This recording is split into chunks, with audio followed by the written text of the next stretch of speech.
حضور کو یہ سمجھنا معاذ اللہ کہ زندہ نہیں، استغفر اللہ، خاک میں مل گئے۔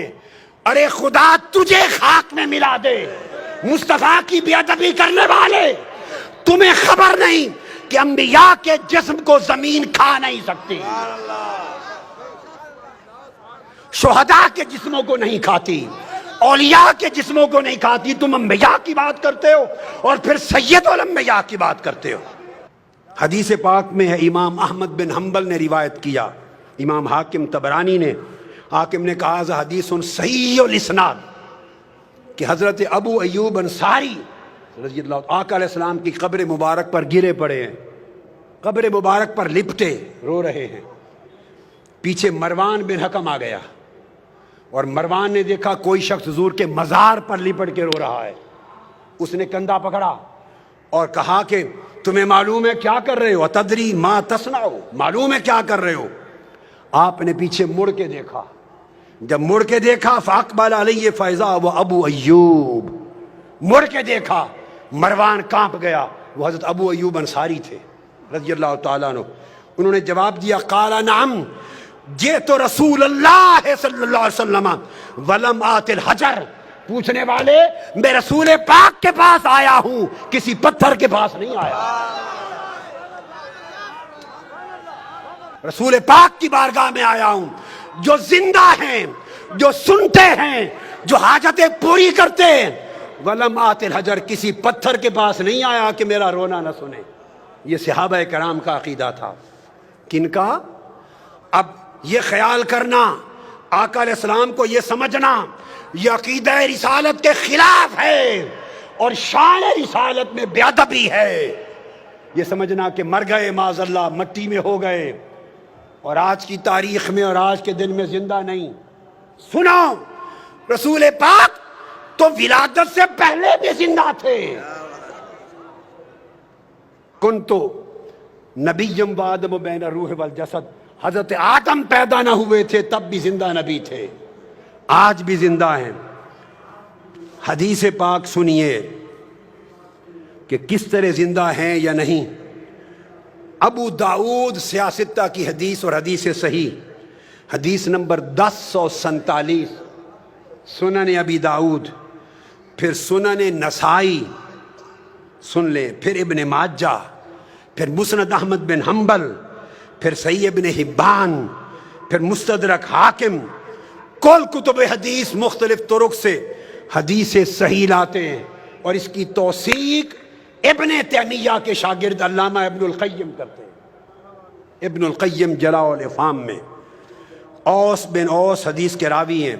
آقا علیہ السلام نے فرمایا لوگو اکثروا علی من الصلاۃ فی یوم الجمعہ، لوگو جمعہ کے دن مجھ پر بڑی کثرت سے درود و سلام پڑھا کرو۔ فإن صلاتکم معروضۃ علی، تمہارا درود و سلام میرے اوپر پیش کیا جاتا ہے۔ اگر معاذ اللہ مر کے مٹی ہو گئے ہوں تو پیش کس پر کیا جاتا ہے؟ جو مر کے مٹی ہو جائے اس پر درود و سلام پیش کیا جا سکتا ہے؟ آقا نے فرمایا پیش کیا جاتا ہے۔ سنیے آگے، قالوا یا رسول اللہ وکیف تعرض علیک صلاتنا وقد ارمت، جب آپ کا وصال ہو جائے گا، وفات پا جائیں گے اور آپ قبر انور میں ہوں گے تو اس وقت بھی ہمارا درود و سلام پیش کیا جائے گا؟ آقا علیہ السلام کا جواب سنیے اور عقیدے اپنے نفس کی شرارت اور جہالت کے ساتھ من گھڑت نہ بنائیے، عقیدے وہ رکھیے جو تاجدار کائنات نے سکھائے۔ آقا نے فرمایا ان اللہ عز وجل حرم علی الارض ان تاکل اجساد الانبیاء، ہاں میری وفات کے بعد بھی تمہارے درود و سلام مجھ پر پیش ہوں گے، چونکہ اللہ نے زمین پر حرام کر دیا ہے کہ انبیاء کے جسموں کو کھائے۔ زمین انبیاء کے جسموں کو نہیں کھا سکتی۔ پھر اسی طرح یہ حدیث آگے آئیے، آقا علیہ الصلوۃ والسلام نے حدیث ابو الدرداء اور روایت ہے حضرت ابو الدرداء کی، جسے امام ابن ماجہ نے روایت کیا سند صحیح سے، حدیث نمبر 1637، اور علامہ ابن القیم علامہ ابن تیمیہ کے شاگرد نے پھر توثیق کی۔ وہ آقا علیہ السلام نے فرمایا ان احدا لا یصلی علی الا اوردت علی صلاتہ حتی یفرغ منہا، فرمایا لوگو قیامت تک کوئی مسلمان ایسا نہیں جو مجھ پر درود و سلام پڑھے اور اس کے فارغ ہونے سے پہلے مجھ پر پیش نہ ہو جائے۔ ابھی درود و سلام ختم نہیں کرتا کہ مجھے پیش ہوتا ہے۔ صحابی کہتے ہیں حضرت ابو الدرداء قلت وبعد الموت، یا رسول اللہ جب آپ وفات فرما جائیں گے اس کے بعد بھی؟ لوگ کہتے ہیں آج کی تاریخ میں زندہ نہیں، معاذ اللہ۔ میں تمہیں آج کی تاریخ بتاتا ہوں کیا ہے۔ پوچھا وفات کے بعد بھی؟ آقا نے فرمایا قال ان اللہ حرم علی الارض ان تاکل اجساد الانبیاء فنبی اللہ حی یرزق۔ فرمایا ہاں وفات کے بعد بھی اللہ کے نبی پر زمین پر حرام کر دیا ہے کہ اللہ کے نبی کے جسم کو کھائے۔ اللہ کا نبی قبر میں زندہ ہوتا ہے، اسے قیامت تک رزق دیا جاتا ہے۔ اور پھر آقا علیہ السلام نے فرمایا، حضرت حسن بن علی ابن ابی طالب روایت کرتے ہیں، امام ابو یعلا سند صحیح کے ساتھ راوی ہیں، آقا علیہ السلام نے فرمایا لوگو صلو علیہ وسلمو، مجھ پر کثرت سے درود بھی پڑھا کرو اور سلام بھی، فإن صلاتکم وسلامکم یبلغنی اینما کنتم۔ ایک تو تھا کہ فرشتے پہنچاتے ہیں، نہیں یہ دوسری بات فرمائی، فرشتے تو نوکری کرتے ہی ہیں پہنچانے کی، فرشتے اسی طرح پہنچاتے ہیں آقا کی بارگاہ میں درود و سلام جیسے ہمارے اعمال اللہ کی بارگاہ میں پہنچاتے ہیں۔ اگر آپ یہ سمجھے اگر حضور خود سنتے ہمارا درود و سلام تو فرشتے کیوں پہنچاتے؟ اگر ذہن میں یہ آئے تو میرا سوال ہے اگر خدا خود دیکھتا تو فرشتے نامہ اعمال خدا کو لکھ کر کیوں پہنچاتے؟ فرشتے صبح و شام ہمارا نامہ اعمال خدا کی بارگاہ میں پیش کرتے ہیں۔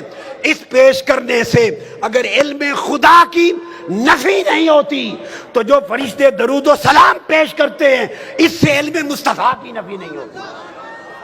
آقا علیہ السلام نے فرمایا مجھ پر درود و سلام کی کثرت کرو، اس لیے کہ تمہارا درود اور تمہارا سلام خود پہنچتا ہے مجھ پر جہاں بھی ہوتے ہو۔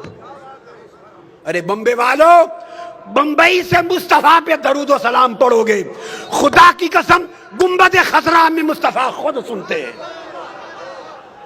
میں سند کے ساتھ کہہ رہا ہوں، سند کے ساتھ آقا خود سنتے ہیں۔ آقا نے فرمایا صلو علیہ۔ دوسری روایت حضرت سعید بن ابی سعید عن ابی ہریرہ رضی اللہ تعالیٰ عنہ فرمایا صلو علیہ فإن صلاتکم تبلغنی حیثما کنتم۔ کثرت سے درود پڑھو، تم جہاں بھی ہو کائنات کے جس گوشے میں، تمہارا درود ڈائریکٹلی مجھے پہنچتا ہے، براہ راست پہنچتا ہے۔ اور آقا علیہ السلام نے تو یہاں تک فرما دیا، حدیث پاک حضرت ابو ہریرہ راوی ہیں، سنن ابی داؤد اور مسند احمد بن حنبل، حدیث صحیح، فرمایا ما من احد یسلم علیہ الا رد اللہ علیہ روحی حتی رد علیہ السلام۔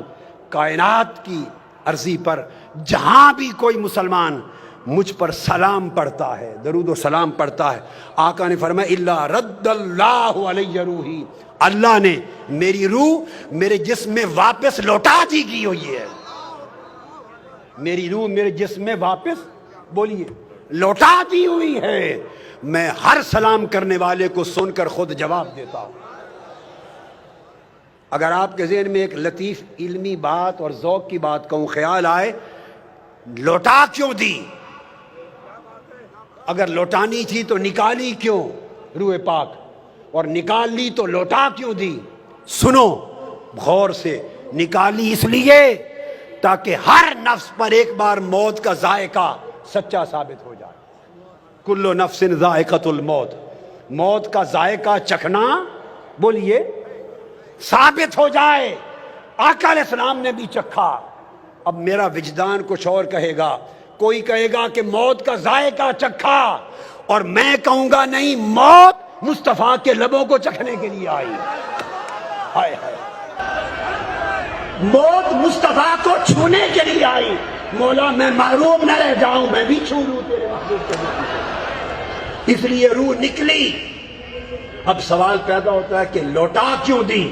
قرآن کا قاعدہ ہے، نص قرآن سنیے، قرآن نے کہا وَلَلْآخِرَةُ خَيْرٌ لَكَ مِنَ الْأُولَىٰ، میرے محبوب تیری آخرت اور تیری بعد کی گھڑی، ہر بعد کی گھڑی پہلی گھڑی سے بہتر ہوگی، پہلی گھڑی سے بہتر ہوگی۔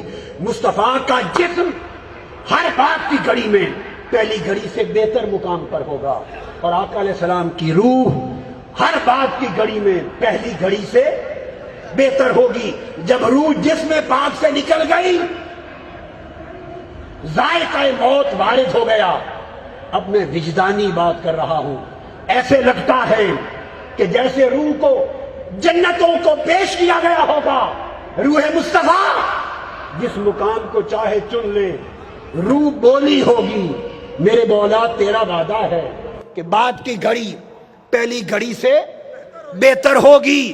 میں 63 سال تک مصطفیٰ کے جسم میں رہتی رہی ہوں، 63 سال میں جسم مصطفیٰ میں رہی ہوں۔ تیرا وعدہ ہے کہ اب اس سے بہتر جگہ پہ جاؤں گی۔ اگر تیری کائنات میں مصطفیٰ کے جسم سے بہتر کوئی جگہ ہے تو وہاں بھیج دے، اور اگر جسم مصطفیٰ سے بہتر کوئی جگہ نہیں تو واپس لوٹا دے۔